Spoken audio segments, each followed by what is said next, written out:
இங்க பாருடா, நான் சொல்ற மாதிரி துணி கடையோ இல்ல மளிகை கடையோ வச்சு சொந்தமா ஒரு தொழில் பண்ணி 4 காசு சம்பாதிக்கிற வழி பாரு. அதை விட்டுப்புட்டு நான் ஓவியம் வரைகிறேன், அதுல பெருசா சாதிப்பேன் அப்படின்னு ஊருக்குள்ள சொல்லிக்கிட்டு திரிஞ்சுக்கிட்டு இருக்காத.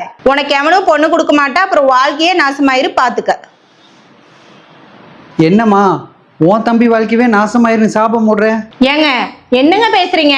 நான் எப்படிங்க என் தம்பி சபிப்பேன்? இப்போ நீ ஃபோனில் பேசுனியே, உனக்கு யாரும் பொண்ணு கொடுக்க மாட்டாங்க, உன் வாழ்க்கையே நாசமாயிரு அப்படின்னு. அது தப்புடா. நாம் என்ன வார்த்தைகள் பேசுகிறோமோ அதை நல்லா யோசிச்சு பேசணும். ஏன்னா நாம் சொல்கிற வார்த்தைகள் நம்மளையே சுற்றிக்கிட்டு இருக்கு. கடைசியில் அது நம்ம குடும்பத்தையே பாதிக்கு. பெரியவங்களாம் சும்மாவா சொல்லியிருக்காங்க, மனிதர்களோட வார்த்தை ஒரு வார்த்தை வெல்லும், ஒரு வார்த்தை கொல்லும் சொல்லி.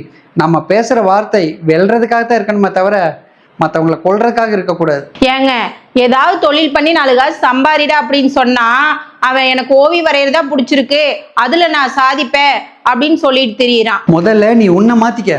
உன்னுடைய நினைப்பே தப்புடா. சிலந்திக்கிட்ட குருவி மாதிரி கூடு கட்டுன்னு சொன்னா அது கட்ட தெரியாது. அதே மாதிரி குருவிக்கிட்ட போய் சிலந்தி மாதிரி வலை பின்னுன்னு சொன்னா அதுக்கு பின்ன தெரியாது.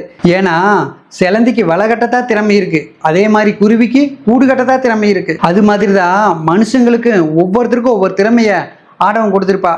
அது என்னன்னு தெரிஞ்சு அவங்க குடும்பத்தார் அதை ஊக்குவிச்சதுனால தான் இங்க பல பேர் ஜெயிச்சிருக்காங்க. இப்படி உன் தம்பி மாதிரி அவனோட திறமை நமக்கு தெரிஞ்சும் அதை ஊக்குவிக்காம இதை செஞ்சா தான் உன் வாழ்க்கை நல்லா இருக்கு, அதை பண்ணா தான் உனக்கு பொண்ணு கிடைக்குன்னு சொல்லி அவன் கவனத்தை நம்ம திசை திருப்பி அவனை வேற தொழில் செய்ய செஞ்சோம்னாலும் அவன் செய்வான், ஆனா கவனத்தோட செய்ய மாட்டான்.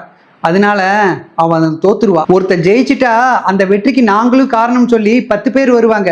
அதுவே ஒருத்தர் தோத்துட்டா அவன் தோல்விக்கு அவன் மட்டும்தான் காரணம்னு அந்த 10 பேரும் சொல்லுவாங்க. ஆனா தோத்தவனை திசை திருப்பி விட்டதே அந்த 10 பேரா தான் இருப்பாங்க. நாளைக்கு உன் தம்பியோட தோல்விக்கு நீ காரணமா இருந்துடாத. சரிங்க மாப்பிள்ள, நான் தான் உங்க மச்சான் பேசுறேன். ஓவியத்தில் உங்களுக்கு என்னென்ன உதவி வேணுமோ என்கிட்ட தாராளமாக கேளுங்க, நான் செஞ்சு தரேன். ஆனால் ஜெயிச்சு காட்டணும், புரியுதா? ஓகே. ஒன்று மட்டும் நல்லா தெரிஞ்சுக்க, ஊக்குவிக்கிறவனை நாம் ஊக்குவிச்சோம்னா ஊக்குவித்தவன் கூட நாளைக்கு தேக்கு விற்பா. ஏன்னா அவனோட திறமை விற்பனை அந்த அளவுக்கு வளர்த்துக்குவான். இங்க நம்ம நாட்டில் பஞ்சமே மற்றவங்களை ஊக்குவிக்கிறது தான். உள்ளங்கள் எல்லாம் ஒன்று கூடினால் உள்ளங்கையில்